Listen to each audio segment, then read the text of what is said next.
Right, so Mark, as a small business owner, how can I make good decisions for my business? So this question is pretty common, and I think it comes from the fact that people think there is like a perfect answer to this, that there always has to be able to make the best decision ever, right? People are so caught up on this idea that there is a perfect decision and that every decision that you make in business has to be good.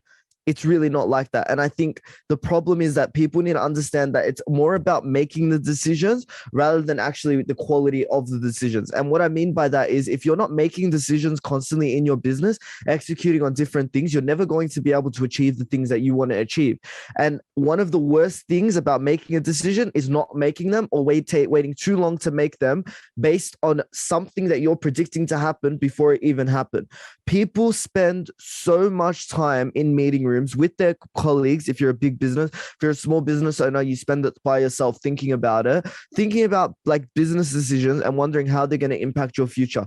It's really not that hard to do a strength, weakness, opportunity, and all those. Like it's so easy to do that in one day and then make your decision the next day. It's also hard to make a decision after considering so many different things and so many things that haven't happened yet. So many events. Oh, if I make this decision, this might happen, or this might happen, or this might happen. So when people ask me, "Oh, do you think this is a good decision? Do you think I should go all in on my business?"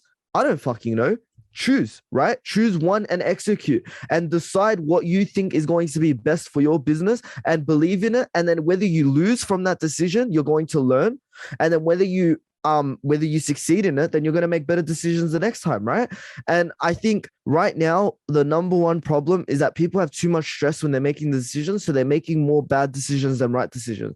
They're taking the safe route over the risky route, and the safe route would have earned them more when the risky route did nothing for them, right? Or sorry, other way around, the risky route would have done more, the safe route did nothing for them.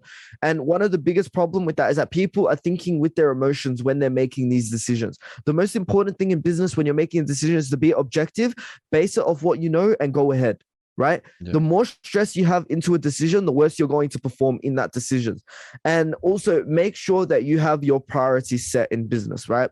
If you don't have a set priority list of what you're trying to prioritize with the goals that you have set in your business, then you're already screwed. The goals that you have in your business have to be aligned to a priority that you have when you created your business. An example is that if you wanted to make 100K by a certain amount, a certain time in the year, then that priority will be linked to money, right? Money would be your priority. If you want to achieve that many clients by this certain amount of time, then that would be linked to networking. Networking is one of your priorities.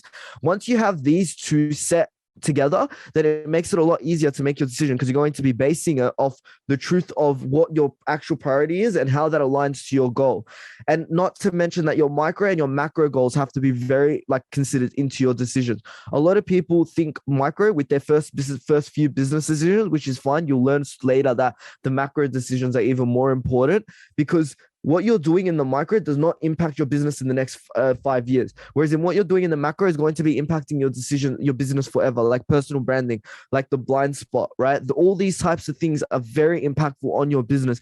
And if you're not thinking about all these things when you're going through with your business decision, you're going to be too much on the micro or too much on the macro. You have to find that happy medium, something that benefits you now or something that doesn't benefit you now, but aligns with your priorities later on.